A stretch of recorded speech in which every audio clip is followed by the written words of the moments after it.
Bonjour à tous, bienvenue pour l'épisode numéro 15 des entretiens inspirants, un numéro un petit peu particulier qui va être inspirant au propre comme au figuré, puisqu'aujourd'hui, mon invité va nous parler de respiration. Mais avant ça, je vais la laisser se présenter. Donc Sid, à toi la parole.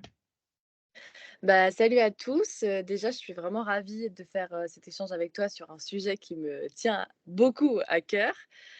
Du coup, pour ceux qui me connaissent pas, moi, c'est Sid et mon métier a 2 casquettes qui se rejoignent très fortement.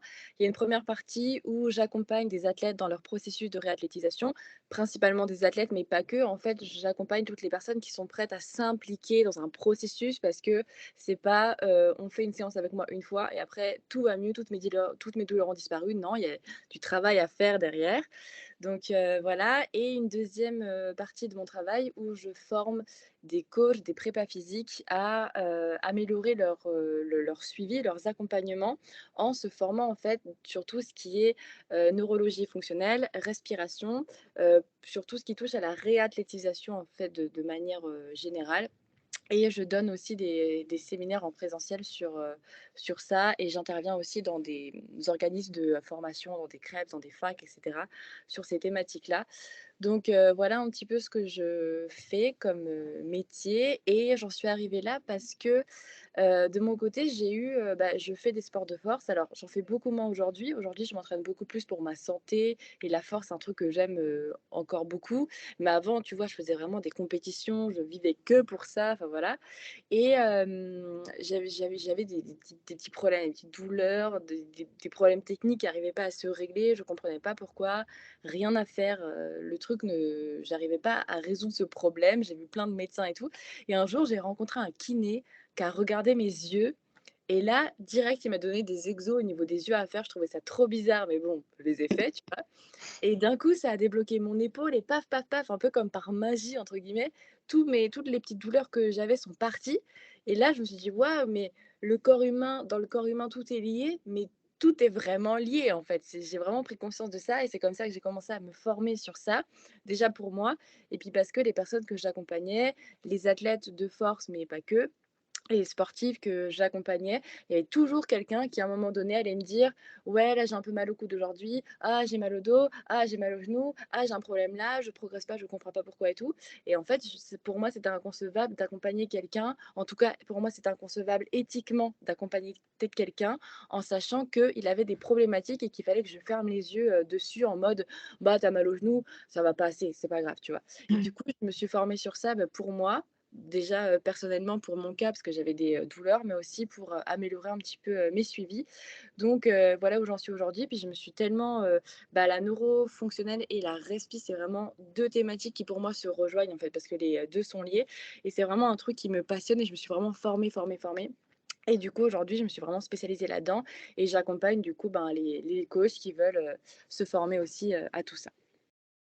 Ok, super. Et merci d'avoir précisé que quand on veut des changements dans sa vie, que ce soit au niveau de son physique, de ses douleurs ou quoi que ce soit, ça demande des efforts. Ça valait le coup de le préciser, parce que des fois, c'est pas toujours clair sur ce qui circule sur les réseaux. On a l'impression que c'est hop, tour de magie, mais non, ça demande des efforts et ça demande de s'investir dans un processus. Ben, on va pas parler de ça parce que c'est pas le sujet de la vidéo, mais en France, il y a un réel problème sur l'éducation à la santé.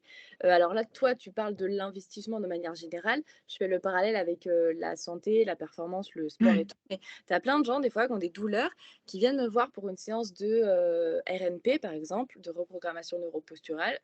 Ils viennent me voir une fois, ils pensent que je vais leur faire des massages, sur la séance, qu'ils vont se détendre et tout, alors que pas du tout et ils ressortent de là en pensant: «Ça y est, tout va aller mieux». Non, en fait, il y a des exercices à faire tous les jours, il y a des retours à me faire, il y a des adaptations à faire, ça prend du temps et il y a plein de gens même il y a plein de gens qui vont voir un kiné parce qu'ils ont mal, genre au dos. Ils vont voir un kiné, ils se disent: «Allez, je vais chez le kiné, massage, je ressors, mon dos va mieux, j'ai plus de problème». Sauf que non, c'est du long terme. Il faut vraiment s'impliquer dedans. Et après, c'est un souci d'éducation en France. On n'a jamais vraiment été éduqué à ça. On est beaucoup dans le tout de suite. Il faut que les problèmes soient réglés vite, vite, vite. Et c'est pour ça que tout ce qui est méthode passive, mais qui fonctionne bien sur le moment T, mais pas au long terme. C'est pour ça qu'elle marche entre guillemets autant, chez les gens que les personnes les utilisent autant parce que, ben, prendre, un Doliprane, ça demande beaucoup moins d'investissement, humain, et parfois même financier que de se dire: «Bah, peut-être qu'il faut que je travaille sur, ma respiration, sur mon stress, que je fasse du sport, que nin Ouais, donc c'est la facilité, quoi. je partage tout à fait. Effectivement, alors c'est en France, c'est peut-être dans d'autres pays, on a la chance d'avoir la sécurité sociale et du coup, ça crée aussi ce manque d'éducation finalement, par rapport à la santé et cette espèce de réflexe de, bah, ça doit être pris en charge.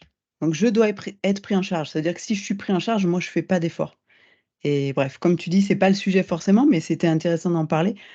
Moi, j'ai souvent fait cette remarque aussi de dire: «Attention, la sécurité sociale, ça s'appelle assurance maladie». C'est-à-dire Mmh. elle te prend en charge quand tu es malade. Faire en sorte de pas être malade, c'est ta propre responsabilité. Enfin, moi, c'est mon point de vue. Mais, et donc oui, ça nécessite un investissement en temps, souvent aussi en argent. Ça nécessite de faire des efforts et de se tenir à un programme. Ça nécessite d'être motivé pour le faire.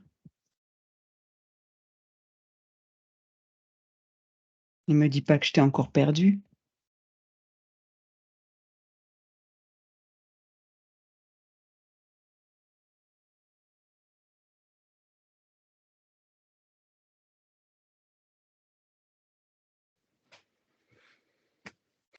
Donc on a eu une petite coupure. Du coup, tu es en double. Je vais essayer de je vais essayer de virer ta sœur jumelle.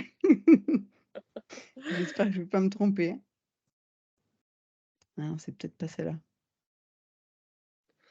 C'est bon, j'ai gardé la bonne. C'est une catastrophe. Bon, écoute, on va faire avec les ennuis techniques, on gérera. OK. Ouais, bah, du coup, pour rebondir sur ce que tu disais, hem, bah, s'il y a plus de gens malades, il y a plus de médecins. Je dis ça comme ça. Voilà, c'est tout. Et ouais, moi j'ai entendu aussi des gens dire, par exemple sur des épines calcanéennes, je pense que je t'en avais parlé déjà, c'est des trucs que tu peux bien résoudre, mais rapidement quoi. En posturologie, en rééquilibrant la posture, tu soulages immédiatement et ben, il y a des personnes qui m'ont dit: «Non, non, mais je préfère aller chez le kiné». Ouais. Ouais, ça te coûte rien, c'est clair. Ça te prend quand même du temps, hein, parce que tu Mmh. vas y aller toutes les semaines, tu te tapes des ondes de choc et tout. Bon, no comment. Donc maintenant, si on rentrait dans le vif du sujet, en fait, la respiration, c'est quelque chose qu'on fait tous, qu'on sait tous faire, mais a priori qu'on sait tous plutôt mal faire. Qu'est-ce que tu en penses? Ouais, c'est ça. Ben, je peux que être, d'accord avec toi. Hem, la respiration, elle est censée être d'abord, nasale. Elle est censée se faire, à 360 degrés. Et il y a énormément de gens aujourd'hui qui respirent déjà uniquement par le haut. Quand tu les regardes, ils ont les épaules qui montent à l'inspire, alors que les épaules sont pas censées monter comme ça à l'inspiration. Quand tu regardes au niveau du ventre, il se passe rien. Bien souvent, il y a des gens qui ont la bouche un peu entrouverte, qui vont respirer par la bouche. Et en fait, on est plein à respirer super mal parce qu'on est hyper stressé, parce que au niveau postural, il y a des problèmes, etc. Enfin, pour 10 000 raisons, on peut respirer, entre guillemets, mal. Et en fait, c'est une catastrophe. Les gens ne se rendent pas compte, mais c'est une catastrophe de ne pas avoir une mécanique respiratoire OK. Pourquoi c'est une catastrophe de ne pas respirer bien, entre guillemets? Parce que la respiration, on la fait 24 heures sur 24. Imagine, je te dis de faire un curl biceps une fois. Bah OK. Par contre, si je te dis de faire des curl biceps toute la journée, sans arrêt, et que tu le fais mal, bah, au bout d'un moment, tu vas te taper des douleurs au coude.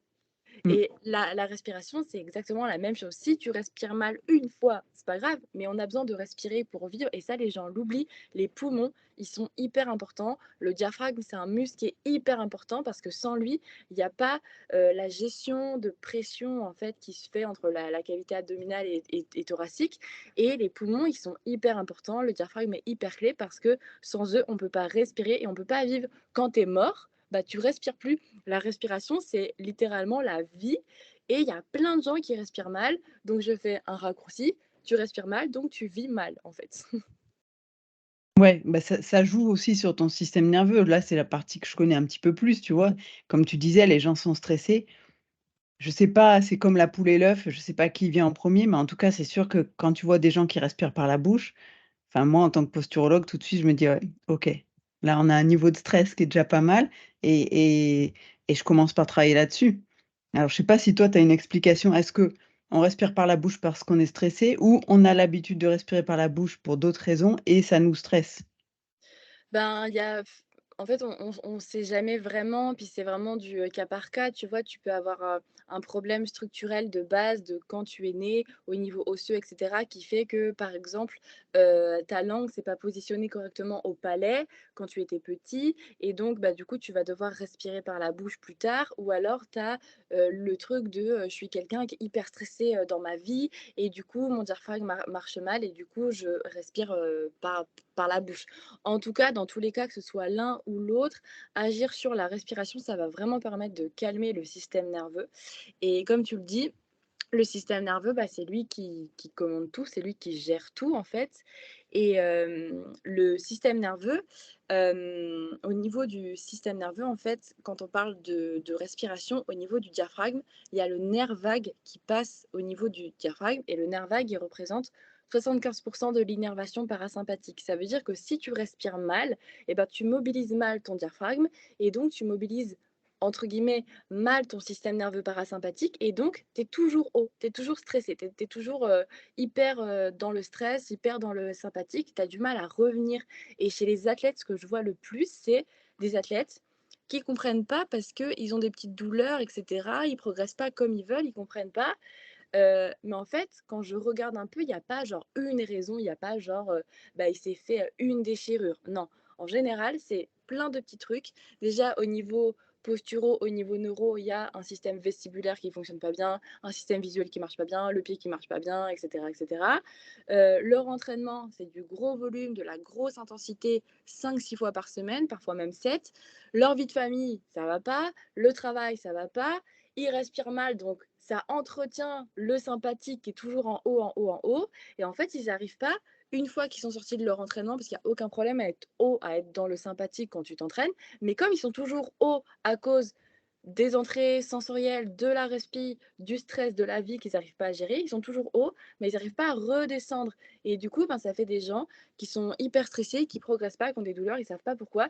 Mais déjà là-dedans, dans cette équation, si tu viens juste permettre à la personne de respirer, d'améliorer la ventilation, d'améliorer la mécanique, bah, déjà ça ira beaucoup mieux. Ouais, sinon il y a jamais de répit, quoi. C'est finalement entre l'entraînement et le non-entraînement, tu es toujours dans le même état au niveau nerveux, quoi. Toujours à Bah, fond, quoi. oui, oui, c'est exactement ça et tu es bien placé pour le savoir. Mais pour les gens qui nous écoutent, le système nerveux, en gros, tu as le sympathique et ton système accélérateur et tu as le parasympathique et ton système freinateur.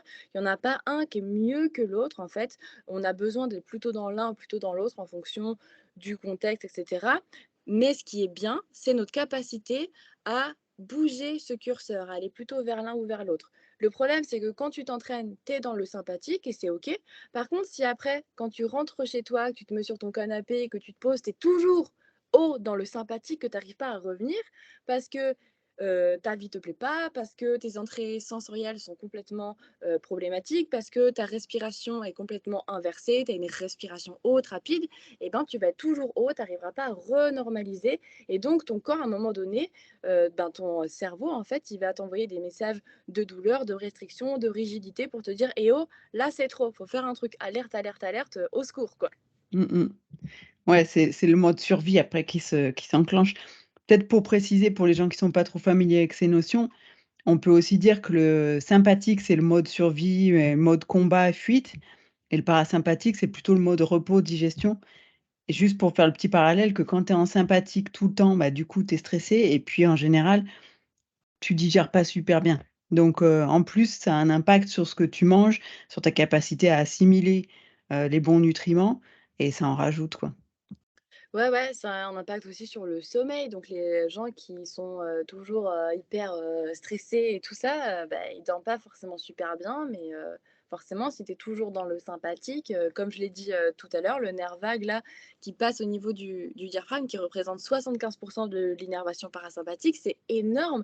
Si tu respires mal, ton diaphragme, tu le mobilises pas correctement et donc tu viens pas faire vibrer ce nerf vague, de la bonne façon et donc tu es toujours haut, quoi et donc après un impact sur, la digestion et cetera, le sommeil exactement comme tu le dis, quoi et ça, c'est une catastrophe parce qu'aujourd'hui, en 2023, on est énormément, énormément à respirer mal, d'autant plus qu'on est hyper bombardé de plein d'infos visuelles, sonores et cetera. Enfin, c'est une catastrophe et les gens, comme on le disait au début de la vidéo, ils vont chercher, la solution passive, la facilité, tu vois?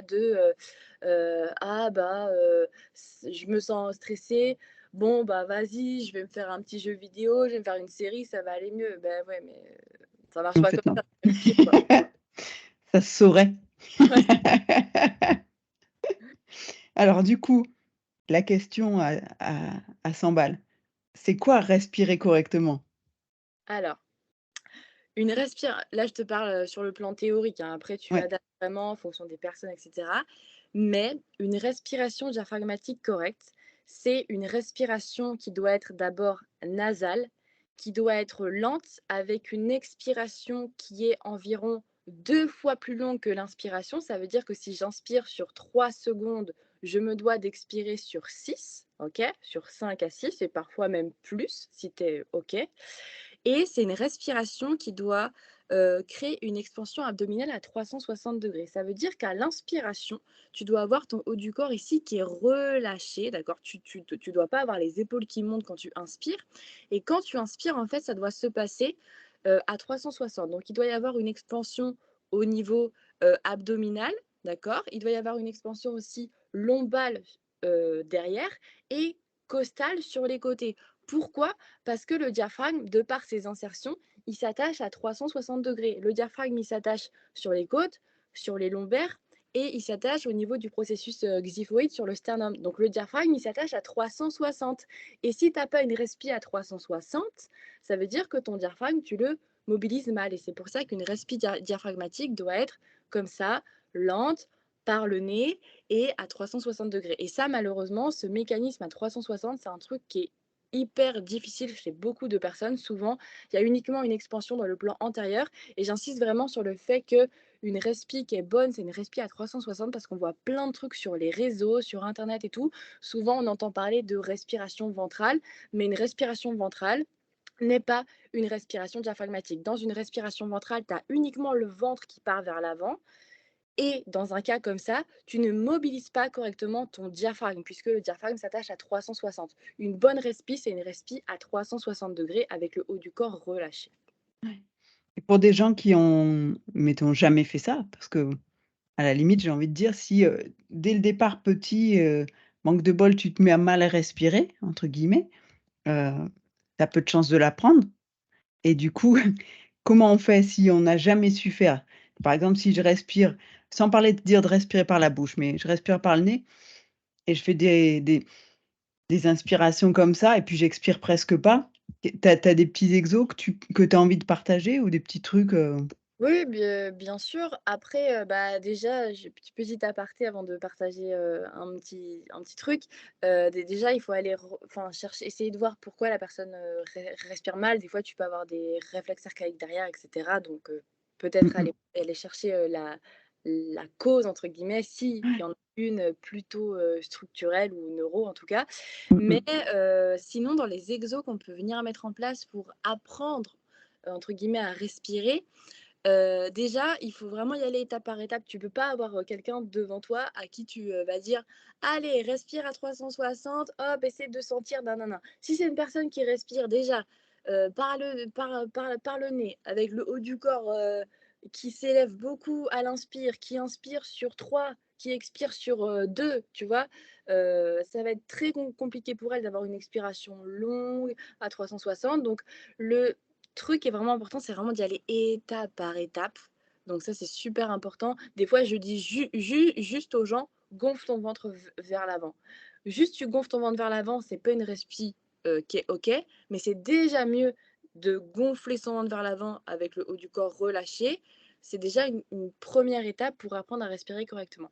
Et ensuite, un exercice que j'aime beaucoup, tu dois le connaître sûrement, c'est un exo où tu te mets au sol en fait, tu t'allonges sur le sol, sur le ventre et le but, ça va être d'inspirer. Pour le moment, on se prend pas la tête avec les tempos et cetera, mais juste tu t'allonges sur le ventre et à l'inspiration, tu vas essayer de, faire en sorte que ton ventre, ne repousse pas le sol, mais qu'il prenne de plus en plus d'espace au sol. On appelle ça la respiration du crocodile, je pense que tu Oui, en c'est à fait celle-là que je pensais ouais exactement. et en fait, J'adore. c'est un exercice que j'aime beaucoup parce qu'il est top. Il y a vraiment un feedback super au niveau du sol où vraiment le but, c'est pas de repousser le sol, mais c'est de prendre de plus en plus d'espace, ben, comme un crocodile en fait. Et ensuite, ce que tu peux faire, tu peux mettre un petit objet sur le bas du dos de la personne, un petit poids, pas un objet lourd, tu vois, un petit poids de 1 kilo, voilà, un petit objet Genre une stable. haltère de 15 kilos, c'est bon? Ouais, c'est ça, un bumper de 25. Et en fait, ben, tu vas dire à la personne: «OK, à l'inspiration, tu essaies de prendre de plus en plus d'espace, au sol avec ton ventre et en plus, le petit poids que tu as sur le dos, tu essaies de le monter vers le ciel» et en fait, tu as vraiment 2 feedbacks, le sol et le poids et ensuite, ce que je fais, pour avoir un feedback sur les côtés quand des fois c'est difficile, c'est un exo que j'aime beaucoup aussi. Tu bascules la personne, enfin la personne se bascule sur le dos, elle s'allonge et elle va venir mettre les mains autour de la taille et avec ses doigts, elle va appuyer un petit peu. Donc elle va mettre les 4 doigts au niveau, du bas du dos et les pouces, bah, devant quoi, sur les côtés et tu vas dire à la personne donc elle s'allonge et tu vas dire à la personne d'appuyer, avec ses doigts, sur sa taille et en fait, tu vas lui dire d'essayer de repousser ses doigts à l'inspiration. Et quand tu fais ça, la plupart du temps, les gens sentent tout de suite, ou en tout cas avec un petit peu de pratique, mais on sent assez bien l'expansion à 360, on sent assez bien cette action au niveau des côtés, cette action au niveau des lombaires, parce que parfois c'est un petit peu dur de sentir qu'au niveau des lombaires, bah, ça gonfle, qu'au niveau des côtés, ça gonfle aussi. Souvent, il n'y a aucun problème à sentir le ventre aller vers l'avant, ça en général, ça pose pas de soucis, mais sentir les côtés, les lombaires, des fois, c'est problématique. Et donc, quand tu t'allonges sur le dos avec les mains autour de la taille, que tu appuies plus ou moins en fonction des personnes, eh bien, à l'inspiration, le fait de dire repousse tes mains, ça aide vraiment à avoir cette respi du crocodile, en fait, à avoir cette expansion. Donc ça, c'est 2 exos que j'aime beaucoup et puis une fois que c'est OK, bah, on peut, modifier le, tempo, tu vois? Tu inspires sur 3, tu expires sur, 4, ça va mieux? OK. Essaie d'expirer sur 5, essaie d'expirer sur 6. À la fin de ton expire, fais une petite pause, fais une expire plus longue. Enfin voilà, c'est plein de petits trucs qu'on peut, Mmh mh. modifier après. Mais c'est 2 exos que j'aime bien, la respi du, crocodile allongé sur le ventre et sur le dos, c'est 2 exos qui sont super, je trouve. Ouais. Moi, j'adore aussi la respiration du crocodile. Alors l'autre exo, je connaissais pas, mais je l'essaierai du coup dès qu'on aura raccroché. Mais celle du crocodile, j'aime beaucoup parce que je trouve que tu sens les muscles intercostaux qui se détendent aussi, tu vois? Et je trouve la sensation hyper agréable. Ouais, mais elle est bien parce qu'il y a plein de, feedback en fait. Tu as le feedback du sol, du petit truc que tu mets sur les lombaires donc elle est non franchement elle est super bien. Je Mmh l'utilise mh. tout le temps. Ouais. Puis après pour les enfants, c'est ludique, si tu fais faire à des enfants. Tu racontes une petite histoire quoi. Mais ouais, c'est ça. Comme, le, truc de l'aigle et le lapin pour le Moro, tu sais genre, Oui. «Ah, il y a un petit lapin qui a posé son repas». Mais ça marche super bien, ils Ouais. adorent Ouais, ouais, bah, ouais. et c'est comme ça qu'on leur fait faire les exos plus facilement qu'aux adultes. Bah, ouais, le problème, c'est que, bah, faut c'est comme tout, faut que ça ait du, sens, en fait, tu vois? Mmh Bah, mh. la problématique que je rencontre, moi, surtout quand je donne des exos neuro à des adultes, quand je leur dis de faire, genre, par exemple, la fleur, bah, ils voient pas le lien, ils comprennent pas. Du coup, j'essaie de mettre le, focus un peu, bah, ça va faire travailler tes abdos, enfin, tu vois? De mettre un petit détail en plus qui pourrait leur amener Ouais, du, sens, mais c'est vrai que c'est les adultes, on cherche toujours, pourquoi je fais ça? On est beaucoup dans le fait de comprendre et c'est très bien, c'est normal, mais voilà, c'est un petit peu la difficulté avec, les exos neuro des fois de faire en sorte que les grands, ils trouvent, du sens, quoi. ouais. Après c'est, je dirais moi en séance, parce que quand je fais de la posturo, ça m'arrive souvent de travailler sur, 1 ou 2 réflexes archaïques quand je vois qu'il y a un impact sur la posture et donc souvent soit un réflexe de Moro où tu as un impact sur la posture. soit des réflexes du cou, où là aussi, ben, je me dis: «Tant qu'à faire, je travaille dessus», comme ça la personne, elle repart, elle est vraiment bien alignée. Je passe pas mal de temps à expliquer, en fait, parce Mmh. que j'ai besoin enfin, moi, je sais que je fonctionne comme ça, j'ai besoin de comprendre et après, bah, du coup, si j'ai compris, je vais le faire, tu vois? Je vais pas me dire: Pourquoi je fais ça?» Donc je fais la même chose avec les gens qui viennent me voir et c'est vrai qu'avec des enfants, c'est plus facile parce que tu as pas besoin de trop expliquer. C'est un jeu, tu vois? Tu lui proposes Ouais, de le c'est vrai. faire et puis, c'est plus facile, quoi. Ouais, c'est vrai. Puis après, bah, de toute façon, même si quelqu'un est un peu réticent, à partir du moment où il vient te voir, qu'il te file, 300 balles, bah, à un moment donné, implique-toi dans le truc, quoi. Ça paraît être le minimum d'avoir un retour sur investissement. Mais en fait, ouais, c'est ce que j'allais te dire, c'est après, au niveau des adultes, quand ils sentent les premiers résultats et souvent tu as pas besoin d'attendre trop longtemps quand même pour sentir que ça s'améliore, du coup, tu as plus besoin de te poser la question, la motivation intrinsèque, elle est là. Et je sais pas, du coup, sur la respiration, tu vois des résultats, enfin, les gens perçoivent des changements au bout de combien de temps s'ils font leurs exos correctement, selon la fréquence que tu donnes et cetera? Bah, en fait, déjà, je voulais rebondir sur le truc que tu as dit de, montrer, des résultats immédiats et c'est ça qui est hyper bien avec, la neuro, c'est que tu peux avoir un résultat en 30 secondes, alors qu'il ne durera pas dans le temps, mais en général, quand tu montres: «Ah, tu as vu? Là, c'est mieux. Ah ouais, c'est mieux!» Du coup, la personne va faire les exos, chez elle et pour la respi, c'est un petit peu pareil. J'essaie d'utiliser un peu, des trucs, qui vont agir, très vite pour que, la personne se dise: «Ah ouais, c'est un truc de fou». Par contre, je lui dis bien: «Ça marche là, maintenant, mais pour que ça fonctionne dans le temps, va falloir que tu pratiques, que tu fasses les exos que je te donne» et alors ça dépend de la problématique de la personne, mais par exemple sur les restrictions de mobilité, parce que les gens se rendent pas compte, mais la respiration, elle affecte tout le corps. Je rappelle que le diaphragme, il s'insère à 360 et par exemple, au niveau des muscles du bas du dos, qu'est-ce qui s'insère? Les muscles fessiers, qui sont reliés à d'autres groupes musculaires et cetera. Donc le diaphragme, il est relié, aux muscles du dos, aux fessiers, aux psoas, enfin, il est relié quasiment à tout le corps et si ton diaphragme, il fonctionne, mal, du coup, il ce qui va se passer, c'est que, en gros, ton système nerveux va se sentir trop, en alerte et donc il va, amener des messages de rigidité, de restriction et des fois avoir une restriction de mobilité à la hanche. Ça peut être lié à une problématique de respiration.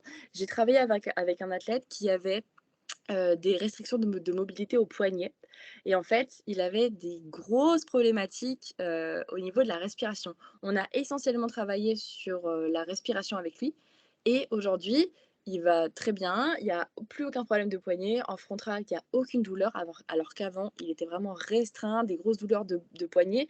Mais pourquoi? Parce que si tu es pas stable au niveau du centre du corps, au niveau de la colonne vertébrale, parce que quand on respire à 360, on se stabilise. Si ton système nerveux se sent pas stable au niveau du centre du corps, bah lui, il va aller chercher de la stabilité ailleurs parce que le but du système nerveux, c'est de survivre, c'est de se sentir en sécurité et d'être stable. Donc si tu es pas stable au niveau du système nerveux, du centre du corps, pardon, ton système nerveux, il va chercher de la stabilité ailleurs et il va passer par le verrouillage de poignets, de chevilles, de genoux, etc., etc. Donc vraiment, la respiration, ça peut impacter vraiment beaucoup, beaucoup. Et donc, dans les restrictions de mobilité, ce qui marche plutôt bien, c'est au niveau de la mécanique, tu vois, quand tu viens, bah, par exemple, sur une rotation interne d'épaule, si tu as une respiration qui est très haute, ici, tu vas avoir tous tes muscles posturaux contractés, tu vas pas du tout avoir le haut du corps relâché et ça va être très, très dur d'aller chercher une rotation interne d'épaule parce que tu vas énormément compenser. Alors que si tu as les muscles du haut du corps relâchés, que sur une expi, tu vas chercher une expiration longue, donc tu vas chercher la mécanique de l'expiration au niveau du diaphragme, l'abaissement, OK, que tu expires longtemps pour amener, pour faire vibrer ton nerf vague et passer dans le parasympathique. Sur une rotation interne d'épaule, par exemple, tu vas pouvoir gagner vraiment beaucoup en mobilité. Et ça, c'est un test que j'utilise très souvent quand je travaille avec des personnes qui ont des restrictions de mobilité pour leur montrer que, tu as vu, juste en mobilisant ton diaphragme, juste en expirant, tu peux aller beaucoup plus loin et tu as moins mal et ta douleur, elle n'est pas là. Ah ouais, c'est fou. Ok, ça ne veut pas dire que c'est réglé pour la vie, Mmh mais mh. par contre, c'est un exo où bah, je te donne un exemple de rotation interne d'épaule, mais ça peut être un exemple de Jefferson Curl, tu sais, d'enrouler, dérouler. Il y a plein de gens qui mobilisent pas, qui utilisent pas leur en gros, le corps fonctionne en chaîne et des fois, il y a des compensations parce que tu sais pas recruter tel groupe musculaire, et cetera, et juste en expirant, en faisant une expiration longue et forcée, tu viens, engager, bah, tous tes muscles expirateurs accessoires, et donc sur un déroulé, tu sais, un enroulé au niveau de la colonne, un Jefferson curl, des fois tu as des problèmes, des personnes qui vont avoir des douleurs au niveau du bas du dos, qui ne vont pas trop comprendre pourquoi, mais c'est parce qu'en fait, ils savent pas du tout engager, leurs muscles, leurs groupes, enfin certains groupes, musculaires correctement, et en expirant longtemps, tu viens activer tous les muscles expirateurs accessoires, les muscles abdominaux, tu vas engager ton corps entre guillemets à 360, et donc les gens arrivent à aller plus loin et ils ont beaucoup moins mal et ils sont là, ah ouais, c'est fou. Alors ça ne veut pas dire que leur problème vient uniquement de ça, d'accord, du plancher pelvien, etc. Mais le fait qu'ils aient un résultat direct, tu vois, ils se disent, ah ouais, c'est vrai, ça va mieux, bah ok, je vais travailler sur ça. Donc en respi, c'est pas, tu n'as pas un résultat en 15 secondes comme tu peux avoir en euros, tu vois. Ouais. Mais par contre, tu peux avoir des résultats immédiats qui vont montrer à la personne que tu as vu, ça va mieux. Donc, pour que ça marche au long terme, il va falloir qu'on s'implique, etc. Et c'est vrai que quand les gens trouvent qu'il y a un résultat immédiat, en général, ils sont contents, ils trouvent qu'il y a du sens à ce qu'ils font. Et voilà, mais je précise toujours que c'est un exemple, ok? Ça ne veut pas dire que il va falloir faire que cet exercice-là pour tout le temps, et cetera. C'est un exemple, c'est un truc qui marche que maintenant. Ça va aller mieux sur du court terme, mais voilà, va falloir t'impliquer après. Ouais. Donc voilà. Est-ce que c'est comme en euros, c'est-à-dire que tu vas, utiliser un exercice pendant un petit moment, puis à un moment, il va falloir changer de stimulation parce que, en gros, ton corps s'est habitué et l'exo que tu as fait au début, il te fait plus rien? Alors, oui et non, c'est-à-dire que moi je travaille beaucoup, en respiration, moi je travaille beaucoup sur la mécanique, de respiration. Et oui, j'adapte tout le temps. Par contre, c'est pas que l'exo fait plus rien, c'est que tu vois, par exemple, quelqu'un qui va avoir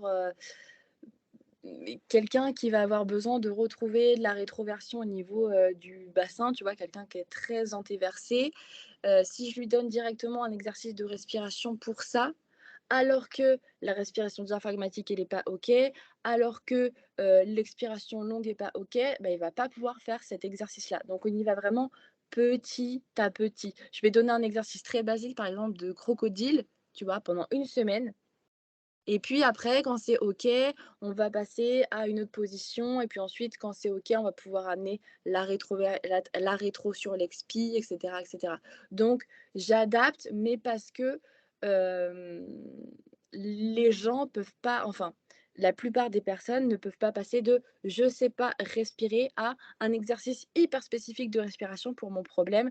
Il faut vraiment y aller étape par étape. Donc j'adapte, mais c'est pas la même démarche qu'en euros, où en euros, tu as directement un exercice qui va améliorer ta convergence, par exemple, tu vois? Là, c'est les exercices de respiration, forcément, si je te fais passer par le crocodile pour améliorer ta rétroversion, ça va t'aider, mais indirectement, parce que le croco, c'est une étape pour arriver vers un exercice plus spécifique qui va améliorer, ta rétroversion. Tu vois ce que je veux dire?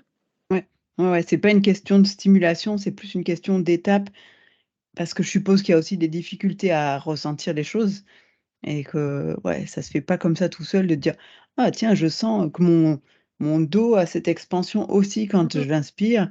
Si tu l'as jamais senti, ça va pas venir du jour au lendemain, donc tu mets des étapes intermédiaires. Ouais, c'est ça, c'est exactement ça, et en général, quand je commence à travailler avec quelqu'un au niveau de la respiration, faut qu'il soit déter parce qu'il va respirer tous les jours tous les jours des petits exos. Alors c'est pas des séances qui durent 1 heure, hein. Ça va être bah, d'ailleurs, dans quasiment tous mes suivis, je fais un petit check, neuro, tu vois? Donc il y a quasiment tout le temps un exercice, de vestibulaire, par exemple, tu vois? Et du coup, dans la routine neuro, dedans, je mets un exercice, de respi, histoire que la personne, s'habitue à ce schéma-là. Et pour moi, travailler la respi sans travailler la neuro, alors je te parle de manière très globale parce que c'est vraiment du cas par cas, je veux pas que les gens Mmh prennent mh. Ouais, ça bien sûr. Ouais. pour, argent comptant. Mais pour moi, ça n'a pas de sens parce que si tu travailles, ta respi parce que tu es stressé, que tu as des douleurs et cetera, mais qu'à côté, ton vestibulaire, il marche pas bien, que tu as un RPP et ben, tu vois? Ça va contrebalancer et l'effet sera pas complètement là. Mmh mh. RPP, donc réflexe de paralysie par la peur. C'est un Mmh. réflexe archaïque et oui, ça me fait penser enfin, le nombre de personnes, moi, qui viennent me voir en me disant alors c'est j'ai souvent des personnes stressées, je pense que tu attires aussi, les gens qui te ressemblent. Mais, qui viennent me voir en disant: «Ouais, je comprends pas, je suis toujours stressée» et pourtant, je fais de la respiration, je fais de la méditation. Ouais, mais en fait, tu as pas trouvé la cause, c'est ce que tu dis. Mmh. Tu es pas allé chercher la cause, quoi et après la respiration, ça fonctionne d'autant mieux que tu as traité la cause vraiment, racine, quoi. Ouais, c'est ça et puis la méditation, en vrai, il y a un espèce de c'est pas le sujet de la vidéo, mais il y a un espèce de mythe, je trouve sur, alors la méditation, c'est très bien, mais il y a un espèce de mythe où, il faut tous les matins, se lever, boire un verre d'eau, s'aérer et puis après méditer pendant 10 minutes, faire des étirements pendant 10 minutes. Tu as plein de gens, ils peuvent pas faire ça. Il y a une vie de famille, il y a les enfants amenés à l'école, ils sont hyper stressés, ils peuvent pas faire ça et du coup, le fait de se forcer à le faire quand ils peuvent C'est pas le pire. faire, bah, en fait, c'est l'effet complètement inverse, quoi. C'est un truc de fou. Il y a plein de gens qui se forcent à faire le truc, ils sont pas dedans, ils essaient quand même et c'est bien, ils sont pleins de bonne volonté, mais au final, ça fait vraiment l'effet inverse et je trouve genre, sur les réseaux pendant un temps, alors je le vois pas trop parce que je suis pas trop de comptes comme ça, mais pendant un temps, je voyais beaucoup, la méthode, du matin pour te sentir bien, marcher, 10 minutes, méditer, boire de l'eau, faire ci, ça.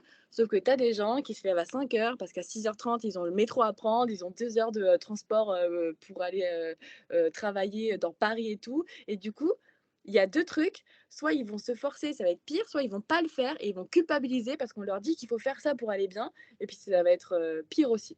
Oui, après ils vont se flageller en disant: «Bah, ouais, comment tu veux aller bien puisque tu as pas fait ta méditation?» Ouais, c'est ça. Alors que probablement que s'il la faisait, ça ira toujours pas bien, quoi. Mmh. Après moi, j'avais discuté avec, quelqu'un qui est chaman et je lui avais dit: «Moi, je sais pas méditer, j'y arrive pas». Elle me dit: «Mais en fait, chacun, médite à sa façon». Elle me dit: «Tu aimes quoi?» Je dis: «Bah, moi, ce que j'aime, c'est aller marcher dans la nature». Elle me dit: «Bah, voilà, c'est ça ta méditation. Mmh. Cherche pas plus loin, quoi».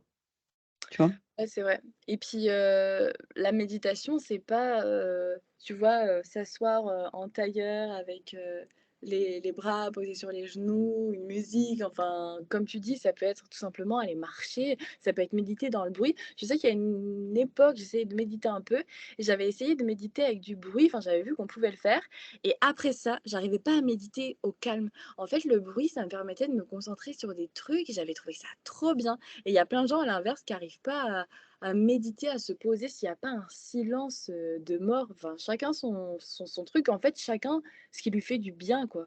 C'est ça. Moi, je sais que j'aimais bien, à une époque où j'avais besoin vraiment de rester focus et de me reconcentrer, de me recentrer, j'aimais bien écouter du binaural beats et ça me faisait vraiment du bien. Après aujourd'hui, je ressens plus trop ce besoin, mais tu vois, pour les gens speed, moi, c'est ce que je conseille souvent. C'est tu as besoin de te poser, tu te mets le casque et tu mets pas trop fort et puis on n'est pas dans de la méditation parce que tu vas faire plein d'autres Mmh. choses pendant ce temps, mais ça t'aide vraiment à rester focus. Bah, de toute façon, aujourd'hui, on sait que l'écoute de certaines hertz, ça va activer, différentes aires, ça peut permettre, de mieux intégrer des RA et cetera et cetera. Ouais, Donc, la musique, c'est hyper important. ouais. Ah ouais et en fait, c'est des choses qui existent depuis des années parce que moi, je me suis formée au Reiki et en Reiki, il y a aussi une histoire de fréquence et du coup, tu peux relier aussi, à certaines méditations, bah, en fonction de la fréquence de la musique que tu mets, tu vas faire des méditations qui vont agir plutôt, sur ton énergie ou plutôt sur certains organes ou, certains états, enfin, ouais, tout est fréquence, en fait. Bah oui. Mais comme tu disais, enfin, je pense que la respiration, on fait vibrer aussi, à Ouais. une certaine fréquence, le diaphragme, le nerf vague et cetera. C'est pour ça qu'en respi, des fois pour les personnes qui ont du mal à se détendre, tu vois, une respiration, ça doit être par le nez, inspiner, expiner. Des fois, des personnes qui ont du mal à expirer par le nez, je leur dis d'expirer par la bouche, tu vois? Des personnes qui sont ass en général, c'est des personnes qui sont assez stressées, même des fois qui se rendent pas compte, mais tout leur corps crie: «Stress», tu vois? Mmh, ouais, Et en fait, je leur dis d'expirer par la bouche et des fois quand ça fonctionne pas, je leur dis de faire, tu sais, un petit parce qu'en fait, ça va faire vibrer le nerf vague davantage et ça leur permet de rentrer plutôt dans le parasympathique. Mais j'y connais rien, mais je crois que ce truc de là, il y a une méthode de méditation avec le haut, mais je crois que dans certaines méditations, ils font genre mais en fait, c'est pas pour rien. ouais, Ça fait c'est vibrer, pour faire vibrer. ouais, Hein, hein. voilà, exactement. Ça me fait penser à un truc que moi j'avais fait faire, en cours de gym, c'est la respiration Tao. Tu connais? Non, c'est quoi en Ça cours de vient gym? aussi des méditations Tao, ça vient de Chine. OK. Hem Et en fait, le principe, c'est vraiment d'expirer en faisant un son particulier et en fait, selon le son que tu vas faire, tu vas travailler sur, à la fois, différentes émotions. Donc c'est des trucs que j'aime bien utiliser des fois avec les enfants aussi. Tu sais, si selon Mmh. l'anamnèse que tu as fait, si l'enfant, il est plutôt colérique ou quoi, bah, tu as des sons qui vont permettre de faire sortir la colère. Donc tu peux faire soit le son du serpent ou, après tu as le comme si tu soufflais une bougie ou le tu vois? Et en fait, ça pour les Ouais, ouais. gamins, c'est top parce que tu le joues, donc ils adorent. Et donc en fait, parce que tu vas expirer avec une certaine fréquence, tu vas travailler sur certains types d'émotions, sur certains organes et sur éventuellement la prévention de certaines, maladies. On va dire par exemple, le rhume ou les choses comme ça, tu vois? Et moi, j'aimais bien finir les cours par une petite respiration ciblée en fonction de la saison. Donc tu vois, avant Noël, je leur faisais faire pour le foie et puis après aussi. Donc voilà, vous allez faire du bien à votre foie avec tout ce que vous allez bouffer là et puis après en plein hiver, tu peux travailler plus sur les respirations de poumons et en fait, voilà, je sais plus, il y en a 7, je crois. 7 sons différents que tu fais à l'expiration et du coup par la bouche cette fois et qui, je suppose, font des fréquences de vibrations différentes et du coup ont des mécanismes d'action différents. Mais c'est assez OK. sympa. C'est un truc, c'est en reiki, c'est ça? Ouais. Ça non, OK, ça bah c'est la respiration Tao. ah oui, oui, pardon. Mmh Ouais, mh. bah, c'est un truc, je suis pas du tout formée à ça, mais ce que tu me dis, ça m'étonne absolument pas. Ça fait complètement sens, franchement, et puis tout est tellement lié de toute façon, petite question, c'est des cours de gym, c'est des cours de brain gym ou c'est des cours de gym, quoi?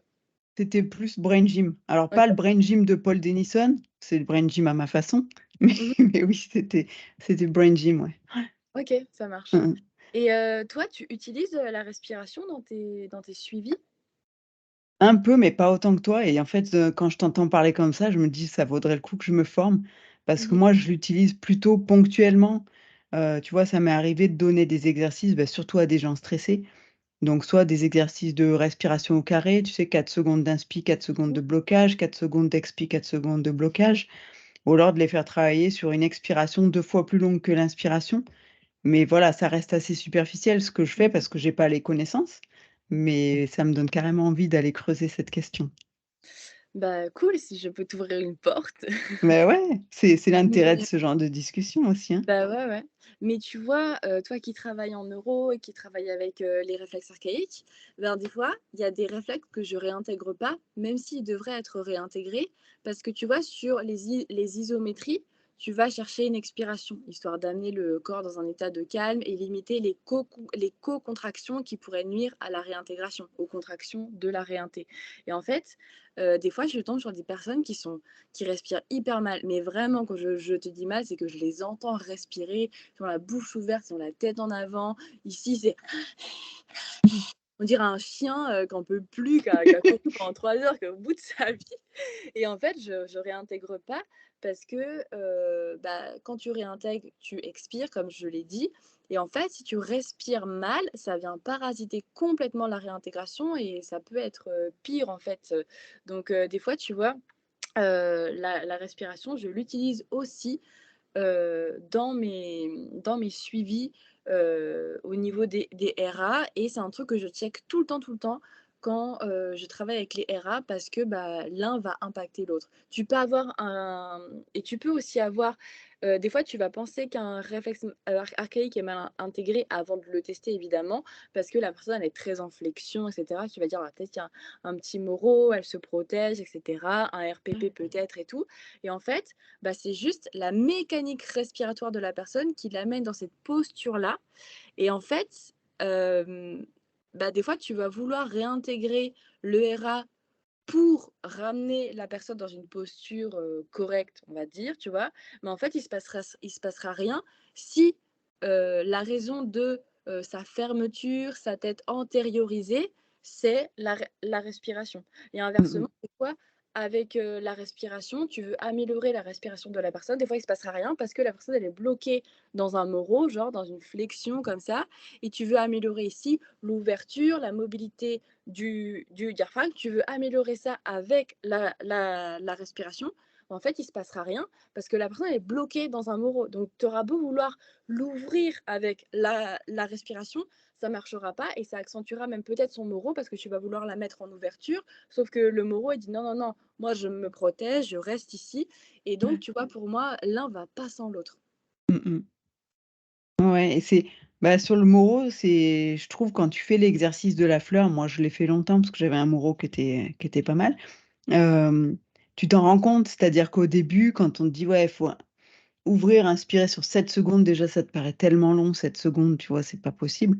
Donc après, moi ce que je dis aux gens aujourd'hui, c'est un peu le ce que j'ai fait moi, c'est tu essayes déjà de synchroniser inspiration, expiration. Après, tu essayes de faire 3 secondes, 3 secondes et petit à petit, tu vas arriver à en rajouter et au fur et à mesure que ton réflexe, il devient fonctionnel, au plus ça devient facile de faire des respirations longues, tu vois? Mais au départ, c'est juste impossible, quoi.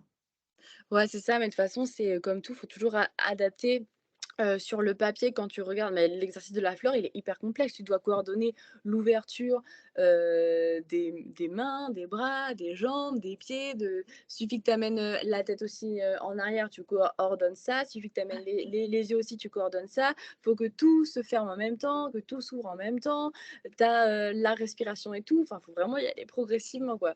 Parce que c'est un exercice qui est super complexe en vrai quand tu essaies vraiment de bien le faire et qu'en plus tu dois mettre la respiration dessus, franchement, tu réfléchis beaucoup, quoi. Donc, il faut vraiment y aller étape par étape pour qu'il marche bien.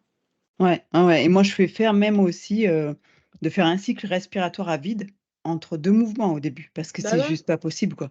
Puis en plus, au niveau abdos, il est chaud. Il ouais, ouais, ouais, sollicite quand même la ouais, ouais, sangle abdominale, tu sais, pour des gens qui ont pas l'habitude. Donc ouais, il est ouais. assez dur. Faut le Comme je mériter, quoi, disais d'intégrer son Moro, hein. ouais, c'est vrai. Mais comme je te disais tout à l'heure, quand je le donne à des athlètes qui comprennent pas trop pourquoi et tout, je leur dis, enfin, je leur explique un petit peu, puis je leur dis: «Bénéfices, secondaires, tes abdos, ils vont travailler et tout» et c'est vrai qu'ils travaillent bien. Même sur le bercement par les pieds, franchement, j'ai un athlète une fois qui m'a dit qu'il, sentait tous les muscles au niveau des mollets travailler. J'étais là: Ouais, «OK, OK», mais en même temps, ça m'étonne pas, tu es comme ça. mollet, jambier antérieur aussi quand tu Ah ramènes ouais? ta pointe. Ouais. Mmh mh. Ouais, ouais. Donc voilà, bénéfice secondaire. Ouais, puis en plus, bah, à chaque fois que tu sens des muscles, c'est de la proprioception, donc c'est très bien. Ouais, c'est ça. Mmh. Donc bon, si on veut résumer, c'est important de respirer, mais pas n'importe comment. Bah, Un c'est peu trop important résumé de peut-être. ouais, c'est bah, c'est important, de respirer parce que sinon on meurt, déjà, première chose. Et c'est important de respirer pas n'importe comment, mais en même temps, si tu sens que tu respires mal et que tu veux te forcer à respirer bien tout le temps, ça va pas aller. Ce que je conseille aux gens qui respirent, «mal» entre guillemets, qui sentent qu'ils sont hyper stressés et tout, c'est déjà d'aller voir quelqu'un, un posturo, un coach, quelqu'un de spécialisé, en respi, bref, pour essayer de déterminer la cause.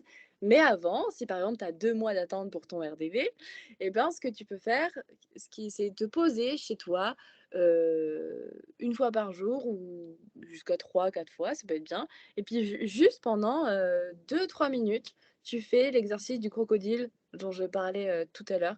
Il va être hyper bien pour essayer de renormaliser un petit peu ou en tout cas si, ça fonctionne pas, ça va amener un petit peu ton système nerveux plus vers le parasympathique et un truc que je donne souvent aux gens qui sont stressés, qui complètent un petit peu ces exos de, respi, c'est les bercements. Quelqu'un qui est hyper stressé, avant de le faire respirer des fois, tu vois? Tu fais un petit, bercement histoire que la personne soit un peu plus calme. Mais du coup, ouais, pour conclure, La respiration, c'est vraiment la base, elle impacte tout le corps. Je rappelle que le diaphragme, il s'insère à 360 et donc il est en lien avec tout le corps humain. Et la respiration, c'est un des outils les plus puissants, je pense, à l'heure actuelle, mais qui est encore trop peu utilisé parce qu'on ne connaît pas encore hyper bien cette respi. Alors que quand tu sais comment travailler sur la respiration, c'est un outil incroyable pour venir limiter les douleurs, pour venir corriger des postures, pour venir impacter le système nerveux et être plus calme quand tu as besoin d'être plus calme, ou être plus stressé quand tu as besoin d'aller chercher une performance. C'est Mmh un mh. outil incroyable pour ça. Quand tu as des restrictions de mobilité, c'est un outil incroyable aussi parce que comme je l'ai dit, si tu es pas stable au niveau du centre du corps, ben, ton système nerveux, il va chercher à se stabiliser ailleurs et il va aller verrouiller une cheville, un poignet, et cetera. Et des fois, avant de venir faire de la mobilité, des étirements sur un poignet, des fois, la solution, c'est peut-être juste de venir faire de la stabilité au niveau du centre du corps. Si tu es stable au niveau du centre, ton système nerveux, il va se dire: «OK, je déverrouille les zones que j'avais verrouillées pour me protéger parce que la respi est OK et que je suis stable». Donc la respiration, c'est vraiment hyper important pour tout ça, pour le stress et pour les douleurs, pour la performance. C'est important pour la vie, quoi. Donc faut respirer. Ouais, ça, c'est une belle conclusion. Si on Exactement. veut se former, on peut se former avec toi? On peut venir te voir, bien sûr, si on a envie d'apprendre à respirer, correctement. Tu acceptes les sportifs, les non sportifs, tout type de public? Alors moi, je travaille, au niveau de la respiration. Alors moi, je travaille avec des sportifs. Je travaille aussi avec des personnes qui sont pas sportives, mais par contre des personnes qui sont vraiment prêtes à s'impliquer dans un truc. Et c'est pour ça que je travaille, beaucoup avec les sportifs, mais pas que, hein, mais parce que les sportifs, en tout cas, ils sont souvent, les sportifs de haut niveau ou comme tels, tu vois? Les sportifs du Je te parle pas forcément des, sportifs qui va pas trop s'impliquer dans le truc, mais je travaille spécifiquement avec les sportifs. Pourquoi? Parce que les sportifs, ils savent garder une rigueur dans leur entraînement et quand tu leur dis qu'ils ont une routine neuro à faire 2 fois par jour, qu'ils ont 2 séances réhab à faire dans la semaine, qu'ils ont une séance de respi à faire en plus, en général, ils vont être rigoureux, ils vont la faire. Alors que des fois, tu as des gens qui ont pas appris cette rigueur-là dans leur vie, qui ont pas été éduqués à ça et du coup, ben, c'est des gens qui bougent pas forcément et cetera et du coup, tu vas leur dire: «Faut faire ça, ça, ça». Ils vont pas le faire. Donc je travaille avec des sportifs, aussi avec des personnes, comme toi et moi, mais qui sont prêtes à s'impliquer dans un processus. Et donc, en suivi, je travaille avec ce type de personnes. Et pour les personnes qui veulent se former sur la respiration, les réflexes archaïques, la mobilité et voir comment je mets en lien tout ça, parce que pour moi, tout est lié. Du coup, j'ai des formations en ligne qu'on peut retrouver sur mon site. Et puis, je donne des séminaires en présentiel sur tout ça aussi. Donc voilà. OK. Ton site, on le mettra en description, comme ça les gens Mmh. pourront aller voir directement. OK, ça Prochain marche. séminaire, Heu tu en as un de prévu, je crois, dans pas longtemps? Ouais, c'est ça, j'en ai fait 2 cette année, j'en fais pas trop parce que franchement, ça demande beaucoup d'investissement humain. Moi, ça me au bout de 3 jours de séminaire, je mets une semaine à m'en remettre Ouais, tu m'étonnes. et j'en fais deux, trois par an. Là, le prochain, il est en octobre, donc très bientôt, il est les 7 et 8 octobre à Montpellier, où dedans, je parle de la respiration, des réflexes archaïques. Je fais le lien entre, les 2 et j'applique tout ça au sport, de force principalement, mais pas que, à la muscu, au crossfit et cetera, au sport co et tout ça, mais principalement au sport de force et du coup, je fais le lien entre la respi, les RA, les sports de force, la performance, les problématiques techniques qu'on retrouve le plus souvent dans les sports de force qui peuvent être liées à la respi ou au RA, les douleurs récurrentes qu'on voit souvent en sport de force et du coup, j'essaie d'amener aux gens, des clés pour, essayer de gérer tout ça avec les outils que sont les RA et la respi. Donc voilà, le prochain séminaire sera sur ça et les prochains aussi et au fil du temps, j'améliore un petit peu, le contenu, du séminaire. Je me doute, vu que tu as l'air accro aux formations, toi aussi. Ouais, c'est clair. Ce que je dis souvent, c'est qu'avant pour Noël, on voulait, «Ouais, je veux une PS5, je veux une Wii». Aujourd'hui, c'est, «Tu veux quoi pour Noël?» «Bah, une formation». Ouais. Excellent. Bon, quand je vais publier la vidéo, c'est possible que ton séminaire soit déjà passé, mais du coup, on peut retrouver les prochains sur ton Insta, sur ton site web, les 2. Ouais, ouais, c'est ça, je communique dessus, régulièrement. S'il y a rien, c'est que, bah, il y a rien. Mais quelques mois avant, en général, je communique, les dates et tout ça, donc les gens pourront retrouver tout ça, sur mon site ou en tout cas sur Insta. Je communique beaucoup sur Insta. OK, bah, super. Merci beaucoup d'être Et bah, venu nous parler de respiration. C'était super intéressant. Je vais du coup commander à Noël une formation sur la respiration, je pense et je vais aller faire un peu de crocodile, ça m'a donné envie. vas-y, tu me diras ce que tu penses de l'exercice, Ouais, allongé sur le dos. ouais, je vais essayer ça, je connaissais pas. Ouais. Mmh Tu mh. me dis. Non, mais top. Puis je vais aller jeter un œil à tes formations en ligne. Cool. Merci beaucoup, Bon, Sid. et ben, merci à tous ceux qui nous auront écoutés, puis merci à toi de m'avoir invité. C'était super Bah, sympa. avec plaisir. On remettra ça, je pense qu'on a d'autres sujets qu'on peut discuter facilement. Ouais, puis même, la respi, franchement, là, c'était qu'une toute petite partie. Je pourrais en parler des heures. Oui, après on veut pas tout spoiler ton contenu non plus, hein. Ouais, Faut que les gens aient envie de venir, faire tes formations, fai voir tes séminaires et travailler avec toi. Donc, exactement. c'était juste un échantillon. Un petit teaser.